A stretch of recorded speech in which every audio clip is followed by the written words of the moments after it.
তো এখানে একটা ভাইয়ের কমেন্ট ছিল, বলছে যে দাদা যদি ফৌজিদের কোনো শরীর খারাপ কিংবা অসুখ হলে তার মেডিকেল ট্রিটমেন্ট কোথায় দেওয়া হবে?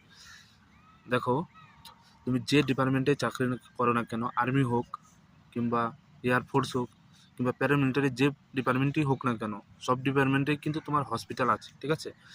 তো তোমার হসপিটালে ট্রিটমেন্ট করানো হবে। তোমার যদি কোনো শরীর খারাপ হয় চাকরি পাওয়ার পরে, শরীর খারাপ হতেই পারে, মানুষ মাত্রাই শরীর খারাপ হবেই, ঠিক আছে? তো ওর জন্য ভয়ের কিছু নেই। তোমার শরীর খারাপ হলে তোমার ডিপার্টমেন্টে যে হসপিটাল থাকবে সেখান থেকে তোমাকে ট্রিটমেন্ট করে দেওয়া হবে, ঠিক আছে? তো এর জন্য অত টেনশন নিও না। এখন তোমার যেটা করতে হবে, পরিশ্রম করতে হবে। আগে চাকরি পাও, ঠিক আছে? পরিশ্রম করো, মেহনত করো, তারপরে পড়াশোনা করো মন দিয়ে।